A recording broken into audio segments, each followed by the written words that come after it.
আজি পোন প্ৰথমবাৰৰ বাবে অসম কেবিনেটে দিল্লী আসাম হাউচত ৰাজ্যৰ বাহিৰত কেবিনেট অনুষ্ঠিত কৰিছে আৰু এই কেবিনেটত কেইটামান গুৰুত্বপূৰ্ণ সিদ্ধান্ত লোৱা হৈছে।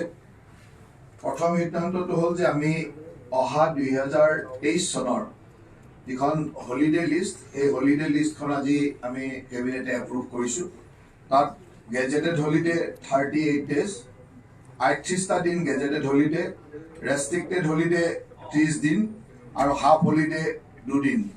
এই লিষ্টখন আজি কেবিনেটে এপ্ৰুভ কৰিছে। তাৰ ভিতৰত 38 ডেজ 38টা গেজেটেড হলিডেৰ 7টা ৰবিবাৰত পৰিছে ছানডে আৰু এটা ফোৰ্থ ছেটাৰডে পৰিছে। গতিকে প্ৰেক্টিকেলি এই 8টা কমি যাব। গতিকে বাকীকেইটা দিনত টোটেল 38ৰ 8টা holiday Sunday and fourth Saturday পৰিছে।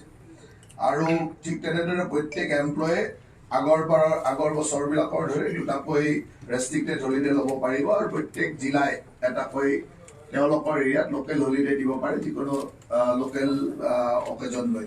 গতিকে এই ধৰণে আজি আমাৰ হলিডে লিষ্টখন এপ্ৰুভ কৰা হৈছে। দ্বিতীয়তে অসমত কেইটামান নতুন কামৰ কাৰণে নতুন কাম বা নতুন এষ্টাব্লিছমেণ্টৰ কাৰণে কিছু টকা দিয়া হৈছে। মুখ্যতঃ establishment of college of sericulture at Titabar sericulture কলেজখনৰ কাৰণে 22.41 কোটি টকা, প্ৰায় 22.5 কোটি টকা ব্যয় সাপেক্ষে তিতাবৰত চেৰিকালচাৰ কলেজখন নিৰ্মাণৰ বাবে অসম কেবিনেটে আজি অনুমোদন প্ৰদান কৰিছে। দ্বিতীয়তে অসম কেবিনেটে আজি 50 কোটি টকা ব্যয়েৰে আৰ্কলজিকেল চাইট চিটুৱেটেড এট জঙালবলহু যিটো আৰ্কলজিকেল চাইট আছে, এই চাইটটো ডেভেলপ কৰিবৰ কাৰণে টুৰিজিম বিভাগক 50 কোটি টকাৰ অনুমোদন দিছে। তাত এটা সুন্দৰ ইনফ্ৰাষ্ট্ৰাকচাৰ আমি নিৰ্মাণ কৰিম। জঙালবলহুৰ ঐতিহ্যৰ উপৰিও তাত যিহেতু ৰাস্তাৰ হাইৱেৰ কাষতে, তাত গ'লে ইনফ্ৰাষ্ট্ৰাকচাৰ অন্ততঃ লজৰ পৰা একুৰিয়ামৰ পৰা সকলো ধৰণৰ বস্তু তাত এটা খুব সুন্দৰ টুৰিষ্ট ডেষ্টিনেশ্যন কৰিব পাৰি। সেই ধৰণে ডেভেলপ কৰিবৰ কাৰণে 50 কোটি টকাৰ অনুমোদন দিছে। তৃতীয়তে আমি অসমত নতুন নতুন অংগনবাদী কেন্দ্ৰ আমি স্থাপন কৰি আছিলোঁ। এই আজিৰ কেবিনেটে আৰু অতিৰিক্ত 2000 অংগনবাদী কেন্দ্ৰ, য'ত 25 লাখ টকাকৈ এটা অংগনবাদী কেন্দ্ৰত ব্যয় হ'ব, 500 কোটি টকাৰ এটা অনুমোদন দিছে। কিছুদিন আগত আমাৰ ভাৰতবৰ্ষৰ মহামান্য ৰাষ্ট্ৰপতিয়ে এই আধাৰিলা কৰি আহিছিল। এই গোটেইখিনিৰ আজি অনুমোদন দিয়া হৈছে যে 2000 নতুন অংগনবাদী কেন্দ্ৰ 25 লাখ টকাকৈ 500 কোটি টকাৰ অনুমোদন দিয়া হৈছে আৰু এই কামখিনিও ইতিমধ্যে আৰম্ভ কৰিবৰ কাৰণে প্ৰচেছ আৰম্ভ হৈছে। 2000 নতুন অংগনবাদী কেন্দ্ৰ 25 লাখ টকাকৈ প্ৰতিটো অংগনবাদী কেন্দ্ৰত টোটেল 500 crores। তৃতীয়তে আপোনালোকে জানে যে নৰ্থ গুৱাহাটীৰ গৌৰীপুৰত যিটো টি জাংচন আছিল, যিটো জাংচন আছে নেশ্যনেল হাইৱে 17ৰ লগত কানেক্টেড জাংচনটো, সেইটো 6 লেন ৰোড আৰু গুৱাহাটীৰ নৰ্থ গুৱাহাটী ব্ৰিজ, এই গোটেইখিনি কৰিবৰ কাৰণে আজি আসাম কেবিনেটে 332.59 crores ৰুপিজত, আৰু 332 কোটি 59 লাখ টকাৰ অনুমোদন দিছে। য'ত number of 2 lanes 6 lane ROB এখন হ'ব, দুখন 2 লেন ROB হ'ব আৰু 6 লেন বো ষ্ট্ৰেফিং গিডাৰ ব্ৰিজ হ'ব 17 নেশ্যনেল হাইৱেৰ ওপৰত। গতিকে এই ধৰণে 332.32 কোটি 59 লাখ টকাৰ এই গোটেই টি জাংচনটো, গৌৰীপুৰৰ এই জাংচনটো ডেভেলপ কৰা হ'ব। এইটো আপোনালোকে দেখিছে যে এইটো যথেষ্ট প্ৰয়োজন আছিল। এইখিনি কাম আজি অসম কেবিনেটে এই অনুমোদনখিনি দিছে। তাৰোপৰি আজি অসম কেবিনেটে এটা অত্যন্ত গুৰুত্বপূৰ্ণ সিদ্ধান্ত লৈছে কমাৰ্চিয়েল টি প্লেণ্টেশ্যনৰ ক্ষেত্ৰত। আপোনালোকে জানে যে কমাৰ্চিয়েল টি প্লেণ্টেশ্যন, বিশেষকৈ অসমৰ বহু মূল্যৱান গছ আছে, যিবিলাক গছ ৰুব পাৰে কিন্তু কাটিবৰ কাৰণে ফৰেষ্ট ডিপাৰ্টমেণ্টৰ পাৰ্মিশ্যন, ফৰেষ্টৰ বহুত অসুবিধা বা পাৰ্মিশ্যন সময়মতে নাপায়, যাৰ কাৰণে মানুহে তেনেকুৱা ধৰণৰ প্লেণ্টেশ্যন যেনেকৈ চেগুন, হলক ইত্যাদি বহুত প্লেণ্টেশ্যন কৰিবলৈ অসুবিধা হয়। প্লেণ্টেশ্যন বনানীকৰণক উৎসাহ দিবৰ কাৰণে, যাতে ফৰেষ্ট এৰিয়াক বাদ দিও অন্যান্য অঞ্চলতো বনানীকৰণ খুব সুন্দৰভাৱে হ'ব পাৰে, মানুহে নিজৰ ঘৰতে কমাৰ্চিয়েল টি প্লেণ্টেশ্যন বনানীকৰণটো কৰিব পাৰে, তাৰ পৰা ইনকামো কৰিব পাৰে। যেনেকৈ চেগুন ৰুলে কোনোবাই, চন্দন ৰুলে কোনোবাই, হলং ৰুলে, এনেকুৱা ধৰণৰ দামী গছবিলাক ৰোৱাৰো যাতে সুবিধাটো হয়, য'ত ফৰেষ্ট ডিপাৰ্টমেণ্টৰ পাৰ্মিশ্যনৰ কাৰণে অসুবিধা পাব নালাগে, সেই ধৰণৰ কাৰণে ইয়াক উৎসাহিত কৰিবৰ কাৰণে commercial tree plantation and use of commercial tree উৎসাহিত কৰিবৰ কাৰণে কিছুমান লিবাৰেলাইজ কৰা হৈছে, কিছুমান নতুন ৰুল কিছুমান কৰা হৈছে। মুখ্যতঃ আমি প্ৰথম ৰুলটো কৰিছোঁ যে ফৰেষ্টৰ 5 কিলোমিটাৰ বেকাৰ্ডৰ বাহিৰত থকা যিবিলাক জেগা আছে, ৰিজাৰ্ভ ফৰেষ্টৰ 5 কিলোমিটাৰ বেকাৰ্ডৰ বাহিৰত থকা জেগাত যিকোনো মানুহে গছ, যিকোনো ধৰণৰ মূল্যৱান গছ যদি ৰুৱে আৰু ৰুৱে যেতিয়া পুৰত হ'ব, তেওঁ যেতিয়া কাটিব বিচাৰিব, তেওঁ পাৰ্মিশ্যন বিচাৰিলে উইদিন 48 আৱাৰ্ছ ফৰেষ্ট ডিপাৰ্টমেণ্টে পাৰ্মিশ্যন দিব লাগিব। 5 কিলোমিটাৰ বেকাৰ্ডৰ বাহিৰৰখিনি ফৰেষ্ট য'ত আছে ৰিজাৰ্ভ ফৰেষ্ট, তাৰ পৰা 5 কিলোমিটাৰ বেকাৰ্ডৰ বাহিৰৰখিনি, 5 কিলোমিটাৰ বাহিৰ হৈ যোৱাৰ লগে লগে তাৰ বাহিৰত যদি তেনেকুৱা মানে ফৰেষ্টৰ গছ ৰুৱে, তেতিয়াহ'লে সেই গছটো কাটিবৰ কাৰণে তেওঁ এপ্লাই কৰিলে হ'ল। এপ্লাই কৰাৰ 48 আৱাৰ্ছত তেওঁক পাৰ্মিশ্যন দিব লাগিব, আৰু নিদিলে তেওঁ এপ্লাই কৰা কাগজখনে ডিম পাৰ্মিশ্যন হিচাপে গণ্য কৰা হ'ব। তেওঁ নিদিলে সেই পাৰ্মিশ্যনখনে তেওঁ লৈ পেলাই কাটিব পাৰিব। গতিকে ফৰেষ্টৰ বাহিৰৰ 5 কিলোমিটাৰ বাহিৰৰ লোকসকলৰ এইটো এটা সুবিধা হ'ব, য'ত নিজৰ ঘৰত কমাৰ্চিয়েল ট্ৰি প্লেণ্টেশ্যন কৰিছে, তেওঁ কাটিবৰ কাৰণে, বিক্ৰী কৰিবৰ কাৰণে চিন্তা কৰিব নালাগে। ঠিক তেনেদৰে 5 কিলোমিটাৰৰ ভিতৰৰ যিখিনি হ'ব, 0 to 5 কিলোমিটাৰৰ ভিতৰত যদি তেনেকুৱা প্লেণ্টেশ্যন কৰে, তেতিয়াহ'লে তেওঁলোকে 27 দিন পাৰ্মিশ্যনৰ কাৰণে ল'ব। 27 দিনৰ ভিতৰত ফৰেষ্ট ডিপাৰ্টমেণ্টে তাক ছাৰ্ভে কৰিব আৰু তেওঁলোকক পাৰ্মিশ্যন দিব। যদি পাৰ্মিশ্যন নিদিয়ে, তেতিয়া 27 দিনৰ পিছত সেইটো ডিম পাৰ্মিশ্যন হিচাপে গুচি যাব। গতিকে ফৰেষ্টক বাদ দি বাকী অঞ্চলসমূহত যাতে এই ধৰণৰ প্লেণ্টেশ্যনটোক উৎসাহিত কৰিব পাৰি, তাৰ কাৰণে আমাৰ এই নতুন ৰুলখিনি আনিছে। আৰু তাৰ লগে লগে 71 বিধ এনেকুৱা গছ আছে, যিবিলাক গছ সাধাৰণতে আমি ইউজ কৰি থাকোঁ, আম, কঁঠাল ইত্যাদি এনেকুৱা ধৰণৰ সৰু আমাৰ নিজৰ নিজৰ ঘৰত সাধাৰণতে হৈ থাকে। সেই 71 বিধ গছৰ কাৰণে কোনো ধৰণৰ পাৰ্মিশ্যন নালাগে, য'তে ত'তে যেতিয়া তেতিয়া ৰুব পাৰিব, যেতিয়া তেতিয়া কাটিব পাৰিব নিজৰ মাটিত। গতিকে তাত আগতে ধৰক কেতিয়াবা মানে আম গছ এটা কাটিব লাগিলেও তাৰ কাটিং পাৰ্মিশ্যন, এনেকুৱা ধৰণৰ অসুবিধা কিছুমান আছে, যিবিলাক ৰেগুলাৰ ইউজ হৈ থকা তেনেকুৱা 71 স্পেচিছ, যিবিলাক স্পেচিছৰ কোনো তেনেকুৱা যে ৰেষ্ট্ৰিক্টেড স্পেচিছ নহয়, যিবিলাক ধৰক চেগুন, শাল, হলং এনেকুৱা ধৰণৰ স্পেচিছবিলাকত এই 48 ডেজ আৰু 27 ডেজৰ পাৰ্মিশ্যনৰ কথাটো হয়। বাকীখিনিৰ ক্ষেত্ৰত 71 স্পেচিছ ফৰেষ্ট হেৰিৰ পৰা মুক্ত কৰি দিয়ে, যে তেওঁলোকে যেতিয়াই তেতিয়াই লগাই, যেতিয়াই তেতিয়াই কাটিব পাৰিব। তেনেকুৱা ধৰণে 71 বিধ গছক তাৰ লিষ্টেড কৰা হৈছে।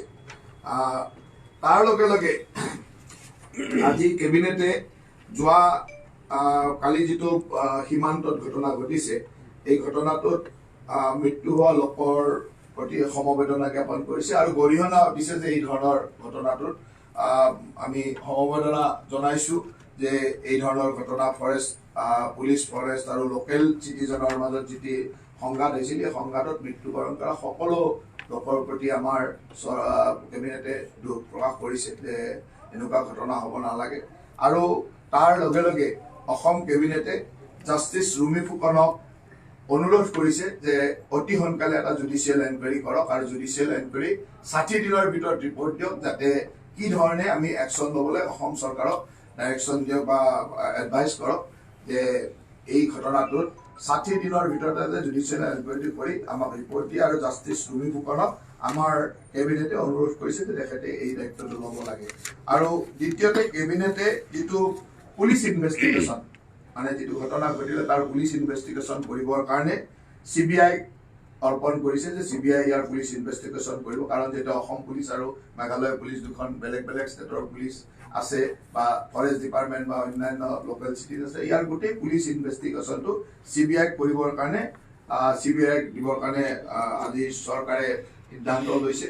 তাৰ লগে লগে অসম পুলিচক এটা SOP বনাবলৈ দিয়া হৈছে, য'ত এনেকুৱা ধৰণৰ চেঞ্চিটিভ বৰ্ডাৰ ইছ্যু থাকে, তাত ইমিডিয়েটলি লেটাৰেল ৱেপন ইউজ কৰাটো কেনেকুৱা হ'ব, তাৰ আগত বুলেট মানে ৰাবাৰ বুলেট হওক, এনেকুৱা ধৰণৰ লেটাৰেল ৱেপন ইউজৰ ক্ষেত্ৰত এটা SOP তৈয়াৰ কৰিবৰ কাৰণে আজি কেবিনেটে হোম ডিপাৰ্টমেণ্টক ডাইৰেকশ্যন দিছে। গতিকে সেই SOPটো আহিলে আপোনালোকক ক'ব পৰা যাব। তেওঁলোকক ডাইৰেকশ্যন দিয়া হৈছে যে এটা SOP প্ৰস্তুত কৰক ফৰেষ্ট এণ্ড পুলিচ এণ্ড ফৰেষ্টে, য'ত এনেকুৱা বৰ্ডাৰ কনফ্লিক্ট আছে। কাৰণ আমি বিচাৰোঁ আমাৰ মাননীয় মুখ্যমন্ত্ৰী ডক্টৰ হিমন্ত বিশ্ব শৰ্মা ডাঙৰীয়াৰ নেতৃত্বত আমি 7খন ৰাজ্যৰ মাজত এক অত্যন্ত মধুৰ সম্পৰ্ক হোৱাটো বিচাৰোঁ।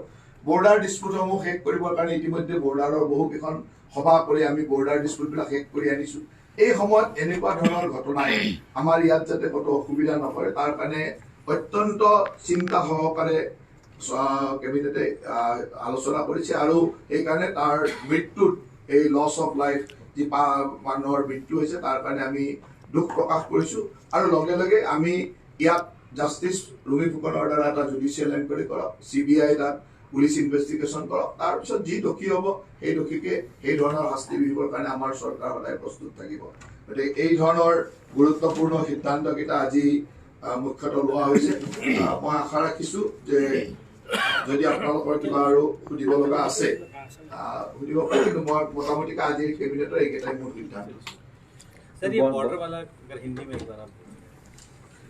बॉर्डर में जो इंसिडेंट हुआ है तो इंसिडेंट को हम लोग आज कैबिनेट ने कंडेम किया है। तो जो लॉस ऑफ लाइफ जो लोगों का उस घटना में मृत्यु है उसके लिए कैबिनेट ने कंडोलेंस मैसेज दिया है और उसका अलावा ये घटना को इंक्वायरी करने के लिए, एक जुडिशियल इंक्वायरी करने के लिए जस्टिस रूमी फुकन को हम लोग रिक्वेस्ट किया हूँ जो उसका नेतृत्व में एक जुडिशियल इंक्वायरी है और विदिन 60 डेज वो रिपोर्ट सबमिट करे और उसका ऊपर जुडिशियल इंक्वायरी का रिपोर्ट जो आएगा तब गवर्नमेंट उसका ऊपर या कैबिनेट उसका ऊपर सोचेंगे। दूसरा जो पुलिस इन्वेस्टिगेशन है, पुलिस इन्वेस्टिगेशन के लिए CBI को जिम्मेदारी देने के लिए रिक्वेस्ट किया था। CBI खुद करेगा क्योंकि ये 2 स्टेट का पुलिस का बीच का मामला है, फॉरेस्ट डिपार्टमेंट है, सिविलियन है, तो पुलिस इन्वेस्टिगेशन जो होगा वो CBI करेंगे।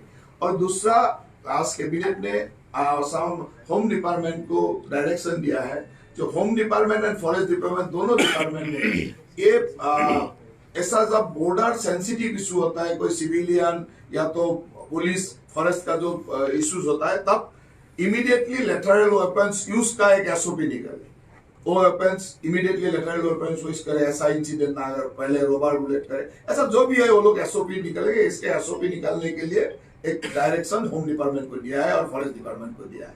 तो ये बॉर्डर इश्यू के लिए বহু সীমান্তৰ যিটো ঘটনা, কালি মেঘালয় মুখ্যমন্ত্ৰী এটা অভিযোগ আনিছে যে তেওঁলোকৰ গাঁৱৰ মানুহখিনি অসমত মানে অসম আৰক্ষীয়ে গুলীবৰ্ষণ কৰিছে।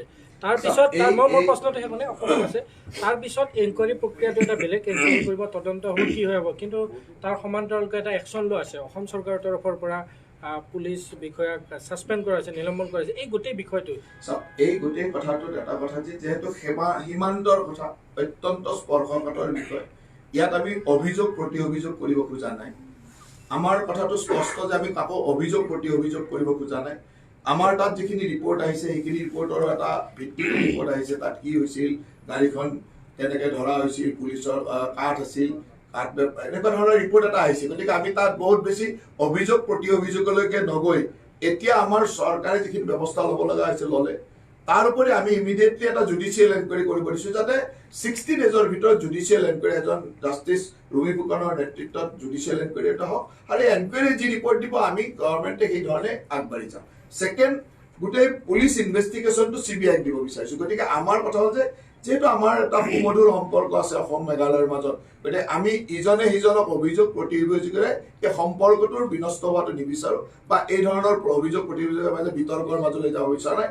আমাৰ যি হৈছে ঘটনা তাত জাষ্টিছ জুডিচিয়েল ইনকুৱাৰী আহক, পুলিচ ইনভেষ্টিগেশ্যন CBI দ্বাৰা হওক, তেতিয়া আচল কথাটো ওলাই একশ্যন লোৱাৰ লগে লগে এনেকুৱা কথা হৈছে অসম চৰকাৰৰ ফালৰ পৰা মানে এইটো মানি লোৱা হৈছে যে একশ্যন ল'লে মানে দোষী অসমৰ আৰক্ষী দোষী এনেকুৱা এটা বিষয় এনকুৱাৰী হ'ব, তেওঁলোকৰ ট্ৰেন্সফাৰো হওক, এইটো এটা বেলেগ বিষয় এনকুৱাৰী আঁতৰত, কিন্তু একশ্যন লোৱা হৈছে, ছাছপেণ্ড কৰা। কথাটো হ'ল যে যেতিয়া এনেকুৱা ধৰণৰ ৰিপৰ্ট আহে, তাত ৰিপৰ্ট অহাৰ লগে লগে পুলিচৰ চিষ্টেম এটাৰ মাজেৰে এইটো এটা ব্যৱস্থাৰ কথা, য'ত তেনেকুৱা ৰিপৰ্ট আহে তেনেকুৱা এটা ব্যৱস্থা লোৱা হয়। এই ব্যৱস্থাটোৰ একেবাৰে যিটো লাষ্ট কথা আহিব সেইটো হ'ল এনকুৱাৰী ৰিপৰ্ট যেতিয়া আহিব, কাৰণ ইমিডিয়েটলি এটা কথা আহিছে, তাত লগে লগে যেতিয়া গোটেই পৰিস্থিতি নিয়ন্ত্ৰণ পৰিস্থিতি কৰা এটা এটা ব্যৱস্থাৰ কথা। আৰু সেইকাৰণে এই কথাটো ক'ব নালাগে যে একশ্যন ল'লে মানে অসমে ক'ৰবাত ভুল কৰিলে নেকি, সেনেকুৱা নহয়। ভুল বা শুদ্ধৰ কথাটো এইটো আহিব যে জুডিচিয়েল এনকুৱাৰী যি ৰিপৰ্ট দিব বা CBI পুলিচ ইনভেষ্টিগেশ্যনে যি ক'ব আমি তাকে মানি ল'ব লাগিব, তাৰ ওপৰতে একশ্যন হ'ব। মেঘালয়ত যিখিনি অসমৰ মানুহ আছে সেইখিনি বহুত আমি বিচাৰোঁ যে এতিয়া তেনেকুৱা ধৰণৰ মানুহ অলপ শংকাত থকাটো স্বাভাৱিক। গতিকে ইতিমধ্যে দুয়োখন চৰকাৰে এই বিষয়ে কথা পাতিছে। আমাৰ মুখ্যমন্ত্ৰী আৰু মেঘালয়ৰ মুখ্যমন্ত্ৰীৰ মাজত কথা বতৰা হৈছে। গতিকে সেই ধৰণৰ কথাবিলাকো সাম কাটিছে। এটা দুটা সৰু ইনচিডেণ্ট হৈছিলে, কিন্তু লগে লগে সাম কাটিছে। মই ভাবোঁ যে এই কথাবিলাকো সাম কাটি যাব, আৰু আমি সকলোৱে এইটোৱে বিচাৰোঁ যে এনেকুৱা ধৰণৰ ঘটনা নহওক। আমি এনেকুৱা ঘটনাই আমাৰ দুই ৰাজ্যৰ মাজৰ সম্পৰ্ক বিনষ্ট কৰিলে। আমি সম্পৰ্ক সদায় ভাই ভনীৰ সম্পৰ্ক, যিটো ভনীৰ সম্পৰ্ক, আমাৰ 7 ভনীৰ সম্পৰ্ক সদায় অটুট থাকিব। আৰু বহু সংখ্যক অসমৰ বহুত টুৰিষ্ট ইতিমধ্যে মেঘালয়ত আবদ্ধ হৈছে আৰু বহু তেনেকুৱা যথেষ্ট কঠিন পৰিস্থিতিৰ সন্মুখীন হৈছে। তেওঁলোকৰ কিয় পদক্ষেপ লোৱা হৈছে? ইতিমধ্যে আমাৰ পুলিচ ডিপাৰ্টমেণ্টে মেঘালয় পুলিচৰ লগত যোগাযোগ কৰি তাত সেনেকুৱা ধৰণৰ সমস্যাবিলাক সমাধান কৰাৰ চেষ্টা কৰিছে। বহুত মানুহ ইতিমধ্যে ঘূৰিও আহিলে। মানে এনেকুৱা নহয় যে তাত ফচি আছে, এইটো নহয়। ৰেস্কিউ বুলি নকওঁ ঠিক, কিন্তু তাৰ পৰা ঘূৰি আহিলে, সুকলমে ঘূৰি আহিছে, অসুবিধা একো হোৱা নাই।